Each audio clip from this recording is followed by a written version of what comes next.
एक नचारी लऽ के एलहुँ हैं, नीक लागत तो कल्पना सुर संगम चैनल के लाइक शेयर सब्सक्राइब करो। बेलक पतिया में कौन गुण हो, भोला गेला लो भाई। भोलक पतिया में कौन गुण हो, भोला गेला लो भाई। गेला लो भाई भोला गेला लो भाई, गेला लो भाई भोला गेला लो भाई। भांग कपतिया में कौन गुण हो, भोला गेला लो भाई।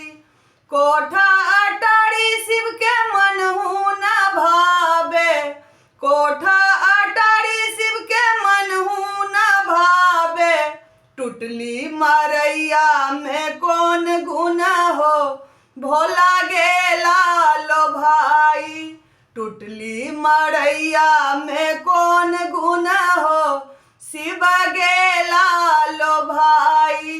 भांग कपतिया में कौन गुण हो, शिव गेला लो भाई। पूरी जिलेबी शिव के मनहु न भावे, पूरी जिलेबी शिव के मनहु न भावे।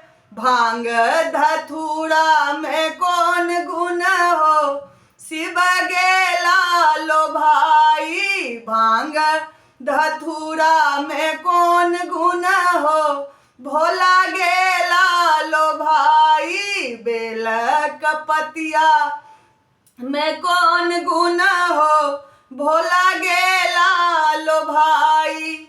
साला दूसला शिव के मनहु न भावे, साला दूसला शिव के मनहु न भावे।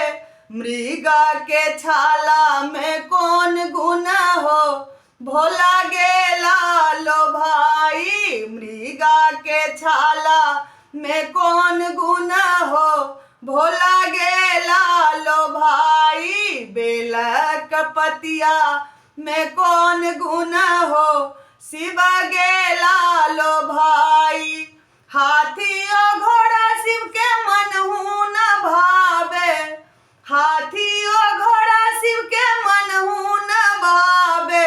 बसहा बरदिया में कौन गुण हो, शिव गेला लो भाई। बसहा बरदिया में कौन गुण हो, शिव गेला लो भाई। बेलक पतिया में कौन गुण हो, भोला गेला